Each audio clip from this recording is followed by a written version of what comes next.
Assalamualaikum warahmatullahi wabarakatuh. Innal hamdalillah nahmaduhu wa nasta'inuhu wa nastaghfiruh wa na'udzu billahi min shururi anfusina wa min sayyiati a'malina. Man yahdihillahu fala mudilla lahu wa man yudlil فلا هادي له. أشهد أن لا إله إلا الله وحده لا شريك له وأشهد أن محمدا عبده ورسوله. قال الله تعالى في كتابه الكريم يا أيها الذين آمنوا اتقوا الله حق تقاته ولا تموتن إلا وأنتم مسلمون. أما بعد فإن أصدق الحديث كتاب الله وخير الهدي هدي محمد صلى الله عليه وسلم وشر الأمور محدثاتها وكل محدثة بدعة وكل بدعة ضلالة وكل ضلالة في النار. اللهم صل على محمد وعلى آله وأصحابه ومن تبعهم بإحسان إلى يوم الدين. Ayyuhal ikhwah a'azzani wa a'azakumullah. Alhamdulillah, puji syukur kita panjatkan kehadirat Allah Subhanahu wa taala atas segala nikmat yang Allah berikan pada kita, khususnya di siang ini. Kita pasti dimudahkan Allah taala untuk bisa melanjutkan kembali kajian rutin kita di hari Kamis siang ini. Ya ikhwah azani wa Allah. Pada kesempatan siang ini yang akan kita sampaikan berkaitan dengan adab dan akhlak, yaitu akhlaknya seorang muslim, diantaranya itu ketika mereka melakukan suatu urusannya, hal yang harus dilakukan adalah musyawarah atau syura. Ini juga hal yang sudah kita canangkan di pesantren setelah kita membahas tentang landasan pesantren yang kita jelaskan sebelumnya. Yang pertama yaitu berupa keikhlasan, kemudian kejujuran, dan juga amanah. Maka untuk melandasi semangat kerja kita harus adanya yang namanya komunikasi dan koordinasi. Maka dua hal ini tercakup di dalam Islam, itu dalam musyawarah ini. Karena di dalam musyawarah atau syura atau rapat, maka ini terjadi di dalamnya yaitu komunikasi satu dengan yang lainnya. Juga bagaimanakah kita mendengarkan pendapat, bagaimanakah kita menyampaikan pendapat, dan seterusnya. Oleh karena itu maka penting bagi kita untuk memahami keilmuan tentang masalah musyawarah atau syura ini. Ayyuhal ikhwah a'azzani wa a'azakumullah. Musyawarah atau syura, maka yang pertama ketika kita lihat secara bahasa, ini memiliki dua makna, memiliki dua pengertian. Yang pertama adalah menampakkan dan memaparkan sesuatu.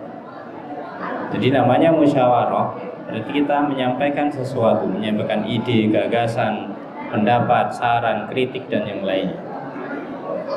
Dan sebaliknya, yang kedua adalah mengambil sesuatu. Dari apa yang dibicarakan dalam musyawarah ini kita bisa mengambil pelajaran-pelajaran atau bahkan keputusan yang diambil di situ untuk kita terima, untuk kita lakukan. Ini arti bahasa dari kata asyura. Jadi ada yang sifatnya aktif, yaitu memaparkan, menampakkan, dan juga setelah itu kemudian mengambilnya. Banyak pengertian tentang musyawarah, namun kita singkat pengertiannya, kita ambil dari yaitu tulisan atau berjudul Asyura fil Kitab was Sunnah. Maka menurut istilah, yang namanya musyawarah adalah suatu proses. Namanya proses ini sesuatu yang terus berjalan, sesuatu yang tidak hanya sekali saja. Sehingga kapan kita musyawarah? Saat ini, besok, dan bisa seterusnya. Yang artinya proses ini akan terus berjalan. Entah itu musyawarahnya secara resmi atau mungkin musyawarah secara tidak resmi. Tapi pada hakikatnya biasanya ada suatu proses. Ketika mau melakukan amalan, ada diskusi, ada perbincangan. itu termasuk dalam musyawarah. Maka prosesnya apa? Proses memaparkan berbagai pendapat yang beraneka ragam dan disertai sisi argumentatif dalam suatu perkara atau permasalahan. Jadi ketika kita menyampaikan pendapat ini dan itu, maka jangan hanya sekedar qala wakil, jangan sekedar katanya dan katanya. Oh, katanya si fulan demikian, kemarin katanya fulan mengatakan demikian, katanya demikian. Tapi argumentasinya mana? Ketika kita menyampaikan satu pendapat, satu usulan, apa yang kita miliki hujahnya? Hujah kita itu apa? Argumen kita itu apa? Kalau kita tidak punya, ya sudah diam. Ya, kita mendengarkan yang punya hujah. Sehingga terjadi di dalam musyawarah itu ada mencari kebenaran, bukan mencari kemenangan. Maka salah ketika seseorang itu kemudian rapat, musyawarah, diskusi, pengen menang, itu salah besar. Itu bukan tujuan dari musyawarah. Dan catatannya pula di sini diuji oleh para ahli yang cerdas dan berakal. Jadi harus ada ahlul ilmnya, harus ada orang yang paham. Ketika kita bermusyawarah, maka harus ada yang paham di situ siapa. Jangan kumpulan orang-orang yang jahil, kemudian mereka diskusi menghasilkan sesuatu, hasilnya apa? Ya kejahilan, karena tanpa ilmu.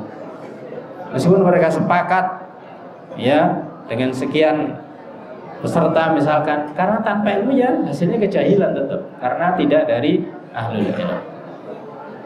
Nah, tujuannya kita harus mencari orang yang paham di dalam permasalahan yang dimusyawarahkan agar dapat mencetuskan solusi yang tepat, pemecahan masalah yang tepat. Ada jalan keluar yang tepat dan yang terbaik.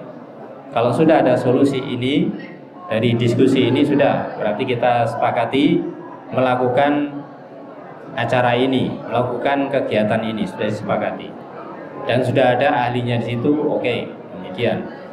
Maka kalau sudah ada kesepakatan, itu untuk diamalkan, bukan untuk diperbincangkan, bukan untuk dimusyawarahkan kembali, akhirnya di bahasa kita yaitu dibantah lagi, ya nggak selesai-selesai.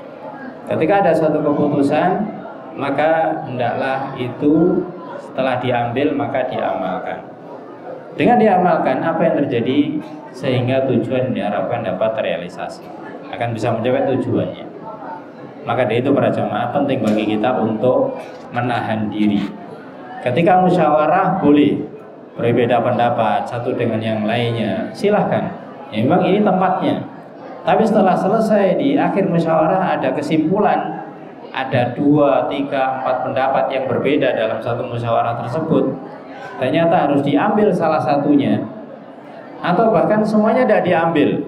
Keputusan di tangan ketua atau pimpinan musyawarah, pendapatnya sendiri dari 4 yang diusulkan. Maka manapun yang diambil keputusan, itulah yang dilakukan. Ini akan membuat persatuan. Karena apa ya? Karena memang ketika sudah diambil keputusan, itu yang harus dilakukan. Ya, kecuali kalau nanti dalam perjalanan ada kendala, terus ada revisi dan yang lainnya. Intinya jangan sampai ketika ada satu musyawarah sudah diputuskan, belum dilakukan, kemudian sudah dikritik. Oh, menurut saya tadi tidak seperti itu, seharusnya begini. Yang kedua juga demikian. Tidak akan pernah selesai.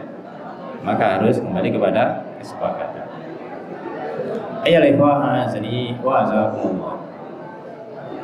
Musyawarah atau syura ini ada di dalam syariat Islam. Maka yang ruang lingkupnya itu baik secara individu ataupun musyawarah terkait dengan keluarga, atau lebih luas masyarakat dan bernegara. Mungkin kalau di kita lebih ke arah bermasyarakat atau organisasi ini. Maka kita sebutkan yaitu dalil ataupun athar yang terkait dengan hal ini. Yang pertama adalah dalam masalah kehidupan individu. Para sahabat radhiyallahu anhum ajma'in, maka mereka sering meminta pendapat kepada Rasulullah SAW dalam berbagai masalah yang sifatnya itu individu, sifatnya personal. Mereka datang langsung kepada Rasulullah SAW, bagaimana menurutmu kalau demikian. Ada yang mengajukan katakanlah permintaan, minta doa misalkan, atau permasalahan dan yang lainnya. Ini mereka sudah biasa datang kepada Rasulullah SAW, kemudian mereka menyampaikan keinginan pribadinya. Apakah itu permintaan atau ingin pendapat atau yang lainnya? Salah satu contoh yang dinukil atau kita nukil di sini adalah tindakan Fatimah binti Qais. Ya, beliau adalah seorang janda yang meminta kepada Rasulullah SAW bagaimana pendapat beliau ketika beliau akan dilamar oleh Muawiyah bin Abi Sufyan, dan juga ada laki-laki lain namanya Abu Jahal yang ingin melamarnya. Meskipun Fatimah binti Qais ini seorang janda, akan tapi ada, bukan bahasanya yaitu tidak kemudian siapa saja, tapi masih ada yang menginginkannya, yaitu Muawiyah bin Abi Sufyan dan juga Abu Jahal. Ternyata dari dua hal ini ketika dikonsultasikan, dimusyawarahkan kepada Rasulullah SAW, maka Rasul tidak memilih keduanya, tapi dipilihkan yang lain. Nah, di dalam hadis disebutkan, beliau kemudian berkata kepada Fatimah binti Qais, amma Abu Jahal, adapun Abu Jahal itu fala yatu asau an atiqi, maka dia tidak meletakkan tongkatnya dari pundaknya. Artinya dia itu suka memukul, sering membawa bahasa perumpamanya membawa tongkat untuk memukul. Artinya keras, sifatnya adalah keras, sering memukul istrinya. Wa amma Muawiyah, adapun Muawiyah bin Abi Sufyan, fasu'lukun, beliau adalah seorang yang miskin, tidak banyak harta, ya, belum menjadi khalifah. La malalahu, tidak memiliki harta. Ini beliau menyebutkan tentang kekurangan-kekurangan sahabat yang lain. Maka ini dibolehkan karena Fatimah binti Qais sedang bahasanya meminta fatwa. Bagaimana Rasulullah SAW kalau saya dilamar ini dan ini? Maka Rasul menyampaikan jangan dua-duanya. Kekurangannya disebutkan. Ini namanya ghibah yang diperbolehkan. Angkihi Usamah bin Zaid. Malah Rasulullah SAW memerintahkan nikahilah Usamah bin Zaid. Usamah bin Zaid adalah seorang yang ya tidak tampan, orang berkulit hitam. Dibandingkan dengan Muawiyah jauh ketampanannya. Ya, maka beliau Fatimah binti Qais ini pada awalnya fakarihtu, aku awalnya tidak suka. Ya, aku awalnya tidak suka karena memang ya Usamah seperti itu dibandingkan dengan Muawiyah jauh begitu dari sisi penampilan pasalnya begitu. Maka kemudian Rasul mengatakan lagi, angkihi Usamah, nikahilah Usamah, sudahlah nikahlah dengan Usamah bin Zaid. Akhirnya Fatimah binti Qais mengatakan, manakahtuhu, akhirnya aku menikahinya, mau dilamar oleh Usamah bin Zaid. Faja'alallahu fihi khairan wa ghtabatu. Ternyata setelah beliau menikah dengan Usamah bin Zaid, Allah mengaruniakan kepada pernikahannya adalah al-khair, itu berupa kebaikan dan beliau bahagia. Nah, ini bagaimanakah musyawarahnya Fatimah binti Qais yang punya permasalahan pribadi individu kepada Rasulullah SAW. Nah, mungkin kalau kita tanya kepada seorang ustadz atau tanya kepada senior kita secara pribadi, itu sudah dalam rangka namanya musyawarah. Meskipun ini sudah biasa kita lakukan, supaya kita nanti tidak keluar jalur, maka kita harus tahu ilmunya. Karena kadang-kadang orang ketika dia itu sudah terbiasa bahasanya itu memutuskan sendiri, sudah kadang-kadang dia itu punya masalah, punya problem, tapi tidak mau ngomong kepada yang lainnya, ya, juga tidak mau memutuskan, akhirnya bingung mau apa. Nah, maka dari itu penting namanya musyawarah. Itu dalam urusan individu. Adapun dalam urusan kehidupan berkeluarga, maka diterangkan di dalam ayat Allah Subhanahu wa taala dalam surat Al-Baqarah 233. Di dalam ayat itu Allah berfirman, fa in arada fisalan antara minhuma wa tasyawurin fala junaha alaihima. Wa in aradtum an tastardi'u auladakum fala junaha alaikum idza sallamtum ma ataitum bil ma'ruf wattaqullaha wa'lamu annallaha bima ta'maluna basir. Yang artinya apabila keduanya ingin menyapih. Jadi seorang ibu ya, dia ingin menyapih anaknya sebelum 2 tahun. Pada asalnya adalah 2 tahun. Jika seorang ibu menyusui anaknya, pada asalnya diupayakan bisa 2 tahun. Tapi ketika ternyata harus menyapih sebelum 2 tahun, dengan kerelaan keduanya, di sini katakan yaitu antara minhuma, kerelaan dari keduanya, dari suami dan istri tentunya, wa tasyawurin, dan mereka bermusyawarah. Karena keduanya rela karena mereka bermusyawarah. Mereka berbincang-bincang gimana kalau kita misalkan kita sapi sebelum 2 tahun, ya tidak apa-apa lah. Ya suami tidak keberatan, istri juga tidak keberatan. Fala junaha alaihima, maka tidak ada dosa di antara keduanya karena sudah musyawarah, sudah kesepakatan. Wa in aratum an tastardiu auladakum, dan jika kamu ingin anakmu disusukan oleh orang lain, ya, supaya terpenuhi 2 tahunnya kemudian disusukan pada orang lain, fala junaha alaikum, juga tidak ada dosa, boleh. Ya, yang penting tadi ada unsur musyawarahnya. Idza sallamtum, apabila kalian ketika menyuruh orang lain juga memberikan kompensasi bahasa sekarang, yaitu bayaran menurut yang patut. Jadi ketika menyusukan ke yang lain maka diberi kompensasinya. Bahasa kita upah bayaran, yaitu bil ma'ruf, dengan yang ma'ruf, yang semestinya. Wattaqullah, taqwalah kalian kepada Allah Ta'ala, wa'lamu anallaha bima ta'maluna basir, dan ketahuilah bahwasanya Allah Ta'ala itu mau melihat apa yang kalian kerjakan. Di akhir dikatakan oleh Allah, wattaqullah, takutlah kalian kepada Allah. Artinya jangan sampai syariat yang seharusnya seorang ibu menyusui anaknya 2 tahun ini kemudian dimudah-mudahkan. Maka dijelaskan oleh Imam Ibnu Katsir rahimahullah ta'ala tentang ayat ini. Maksud dari firman Allah yang artinya tadi, apabila keduanya ingin menyapih sebelum 2 tahun dengan kerelaan keduanya dalam musyawarah, maka tidak ada dosa bagi keduanya. Apa penjelasan beliau? Apabila kedua orang tua sepakat untuk menyapih sebelum bayi berumur 2 tahun, sepakat. Pertama ada kesepakatan. Dan keduanya berpendapat hal itu mengandung maslahat bagi bayi. Jadi harus dipertimbangkan maslahatnya, bukan bagi orang tuanya. Kalau orang tuanya karena repot karir misalkan, yang lagi bekerja, yang perempuan bekerja, akhirnya anaknya sudah dititipkan aja daripada merepotkan kita, ternyata madorot, ya tidak boleh. Maka harus maslahat bagi bayinya, serta keduanya telah musyawarah dan sepakat melakukannya.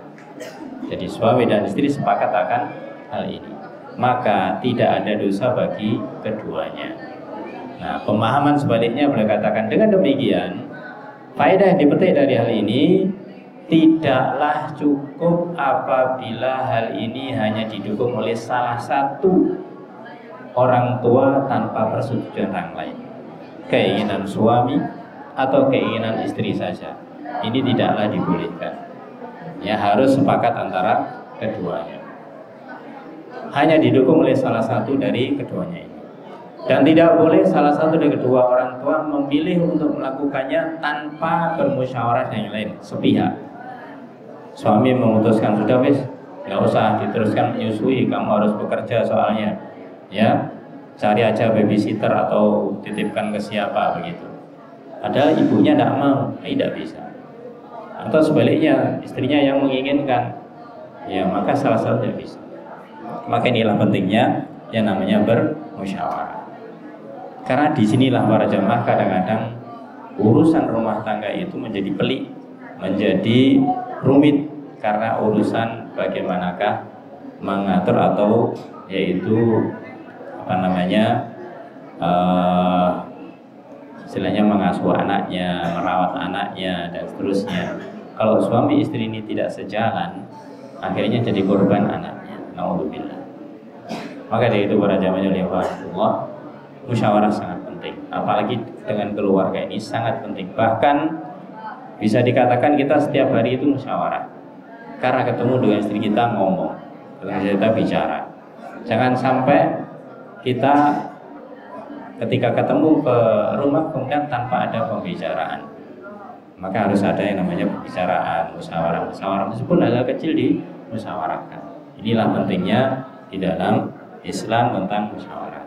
Adapun yang ketiga, insya Allah kita sampaikan di kesempatan yang lain, yaitu terkait dengan kehidupan masyarakat ini karena lebih luas. Wallahu a'lam bishawab. Semoga bermanfaat. Kita cukupkan dengan doa kepada majelis. Subhanakallahumma wa bihamdika, asyhadu an la ilaha illa anta, astaghfiruka wa atubu ilaik. Assalamualaikum warahmatullahi wabarakatuh.